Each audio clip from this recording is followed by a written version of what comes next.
வணக்கம் மக்களே. இன்றைக்கி பார்த்தீங்கன்னா ரொம்ப நாள் கழித்து என் ஃப்ரெண்ட்ஸோடு எல்லோரும் ட்ரிப்பு பிளான் பண்ணி போயிட்டுருக்கோம்.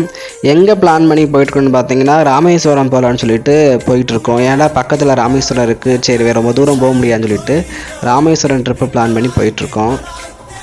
நம்ம சேனலை இப்போ தான் பார்க்குறீங்கன்னா சப்ஸ்கிரைப் பண்ணிக்கோங்க, பக்கத்தில் உள்ள பெல் ஐக்கனை கிளிக் பண்ணிக்கோங்க. அப்போ தான் நாங்கள் போகிற வீடியோ உடனே நோட்டிஃபிகேஷனில் வந்து சேரும். அப்படியே பார்த்தீங்கன்னா நாங்கள் காரில் வந்து ஃபன் பண்ணி ஜாலியாக டான்ஸ் ஆடிக்கிட்டே போயிருந்தோம் மக்களே. அப்புறம் பார்த்தீங்கன்னா வயிறு பசிக்க ஆரம்பிச்சிருச்சு. அதனால் நாங்கள் வண்டி ஒரு இடத்துல நிப்பாட்டி சாப்பிட்லான்னு சொல்லிட்டு பிளான் பண்ணியிருந்தோம். அப்புறம் பார்த்தீங்கன்னா பாம்பன் என்ட்ரன்ஸ்லேயே பார்த்தீங்கன்னா ஒரு பூங்கா இருக்குது கடற்கரை ஓரமாக. அந்த பூங்காவில் நிப்பாட்டிட்டு அங்கே சாப்பிட்லான்னு சொல்லிட்டு அப்படியே வந்தாச்சு. சாப்பிட்லான்னு சொல்லி தான் மக்களை வந்தோம், மற்ற சாப்பிடல. எல்லாம் வீடியோஸ் ஃபோட்டோஸ் எடுக்க போயிட்டாங்க கடலுக்குள்ளே இறங்கி. சரி ஃபோட்டோஸ் வீடியோஸ் எடுத்துகிட்டு அப்புறமே சாப்பிட்லான்னு சொல்லிட்டு கடலில் நல்லா ஆட்டம் போட்டுட்டு இருந்தாங்க ஃபோட்டோ எடுக்கிறேன்னு சொல்லிட்டு. நெக்ஸ்ட்டு பார்த்தீங்கன்னா மலை மேகம் வந்து சரி சாப்பிட்டுட்டு அப்படியே கிளம்பலான்னு சொல்லிட்டு பார்க்கில் விளாண்டுட்டு அப்படியே கிளம்பியாச்சு மக்களே.